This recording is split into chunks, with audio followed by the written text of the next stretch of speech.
Você sabia que a saliva é apenas água? E nada além disso? Pois é, o ano é 2024 e muita gente ainda acredita nesse tipo de coisa. Agora, nós, estudantes de odontologia da URGS, iremos demonstrar do que de fato a nossa saliva é composta. A boca é um ambiente extremamente propício ao desenvolvimento de micro-organismos.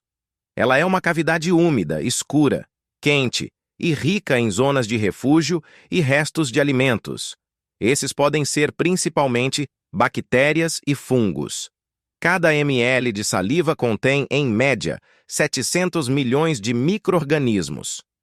Para se ter ideia, 1 mililitro é a mesma coisa que 1 milésimo de litro, ou seja, é como se pegássemos uma caixa de leite de 1 litro, dividíssemos por 1000 e separássemos um dos fragmentos resultantes. O Brasil possui uma população total de cerca de 215 milhões de pessoas, ou seja, a cada mililitro de saliva, temos um número de micro-organismos equivalente a mais de 3 Brasis. Sabendo-se que tantos micro-organismos convivem na nossa boca a todo momento, é natural nos perguntarmos: como minha boca e meu corpo podem ser saudáveis, mesmo com esse tanto de seres estranhos? Micro-organismos não são simples causadores de doenças. Apesar de estarem associados a uma diversidade delas, também cumprem funções importantes para o nosso corpo. De modo geral, cada porção do nosso corpo possui um conjunto característico de micro-organismos, o que denominamos microbiota local. Para que ela seja compatível com saúde, deve ser mantida em equilíbrio. A boca, portanto, possui sua microbiota característica que, quando mantida em equilíbrio, é sinônimo de saúde. Nosso organismo utiliza diversos mecanismos, selecionados ao longo de milhares de anos de evolução, para tornar cada comunidade microbiana equilibrada. Na cavidade oral, a saliva, comumente chamada de baba, é peça fundamental para a manutenção de tal equilíbrio e, consequentemente, para a saúde bucal. Além do papel em relação aos micro-organismos, a presença da saliva em qualidade e quantidade adequadas é importante para a fala, mastigação, deglutição e estruturação dos dentes e tecidos bucais. Ela, que parece algo tão simples, é uma complexa mistura de componentes inorgânicos e orgânicos extremamente valiosos que serão abordados a seguir. Primeiro, vamos começar pelos componentes inorgânicos. O que são? Os componentes inorgânicos, diferente dos orgânicos que são formados principalmente por estruturas complexas e de átomos de carbono, vão ter estruturas mais simples e vão ser constituídos por diversos elementos da tabela periódica. Estarão relacionados com compostos minerais como sais, água e gases. Vamos então começar. Água. 99% da nossa saliva é composta por água. Sim, a mesma que tomamos ao longo do dia. Inclusive, preste mais atenção em algum momento em que esteja desidratado. A liberação de saliva é afetada e extremamente reduzida. A água, basicamente, traz volume e um meio no qual os demais componentes podem estar diluídos, além de fluidez à saliva, cálcio e fosfato. Você sabe que os nossos dentes são estruturas bastante duras e resistentes, mas sabia que eles são compostos, em parte, pelo tecido mais duro do corpo? Estamos falando do esmalte dentário. Ele é semelhante aos nossos ossos, visto que ambos os órgãos possuem uma porção orgânica e outra inorgânica. No entanto, a porção inorgânica, mineral, dos ossos, aquela associada à maior dureza, representa mais ou menos 50% da sua composição. Já a porção mineral do esmalte dentário representa incríveis 97% da sua estrutura. Os íons cálcio e fosfato são fundamentais para a composição mineral desse esmalte, onde se organizam em estruturas muito pequenas, denominadas cristais de hidroxiapatita. Tais cristais dão origem a estruturas prismáticas que, em conjunto, formam a parte visível de nossos dentes, o esmalte dentário. A água que abastece a sua casa, por lei, deve conter compostos com flúor, ou seja, conter uma certa quantidade de flúor.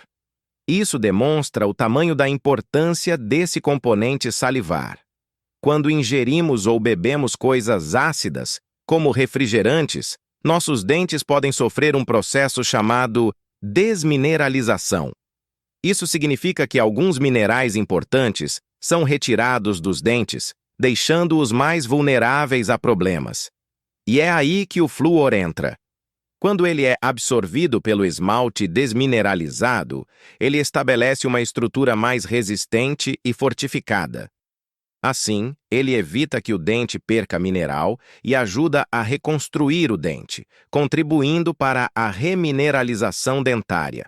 Além disso, os compostos com flúor também irão afetar a atividade das bactérias que causam cárie, inibindo a metabolização de carboidratos para produzir ácido e minimizando os efeitos da cárie dentária. Bicarbonato. Alguns micro-organismos presentes na boca, como Lactobacillus e Streptococcus mutans, se alimentam de carboidratos. Seus preferidos são os açúcares de doces e guloseimas, por exemplo.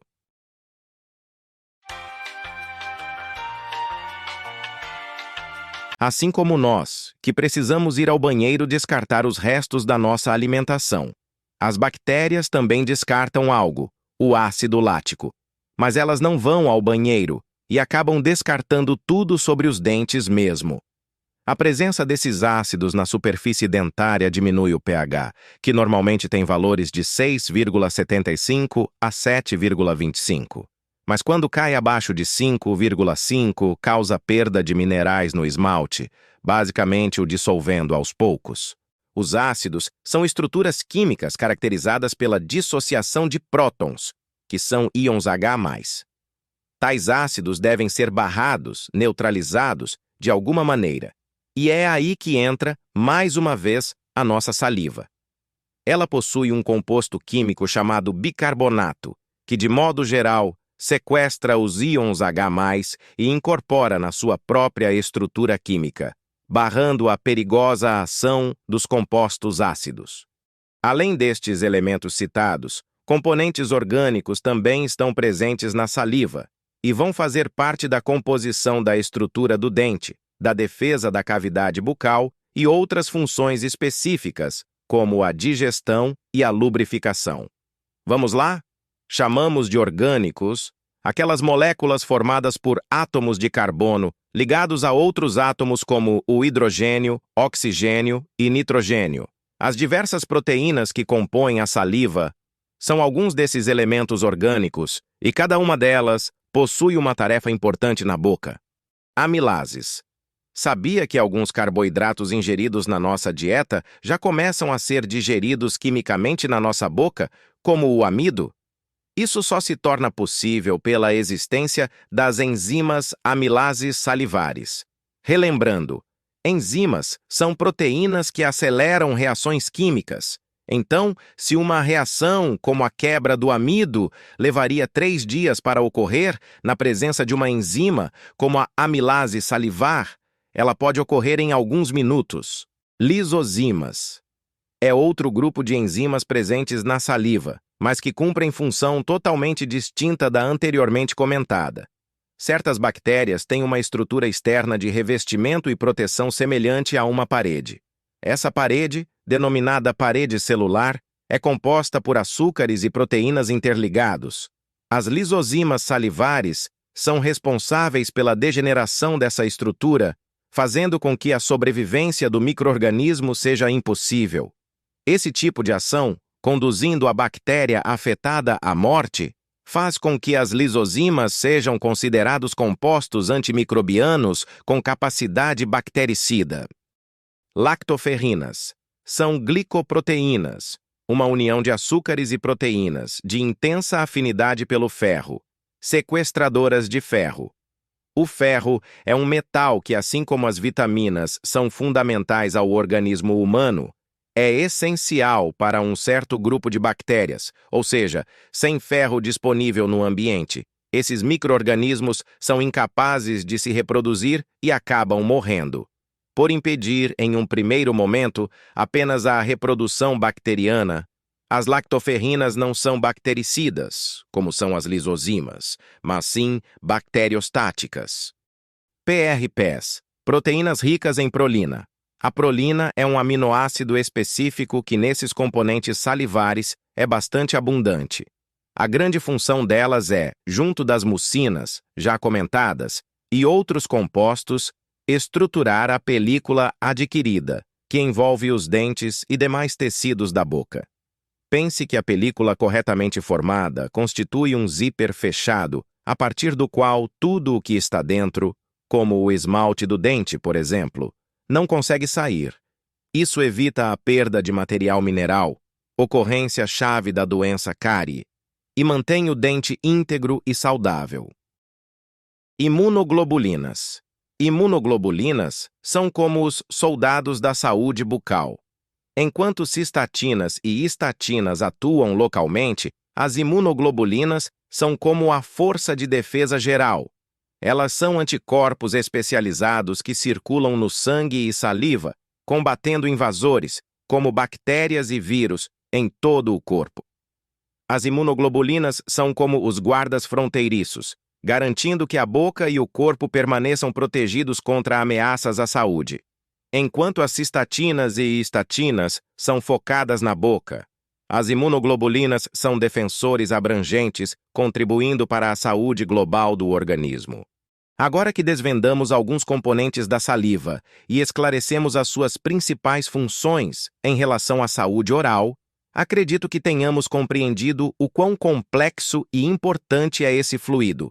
Devemos nos atentar para o papel central no que diz respeito ao equilíbrio da comunidade de micro-organismos que habitam nossa boca, o que se torna nítido ao verificarmos os componentes orgânicos salivares.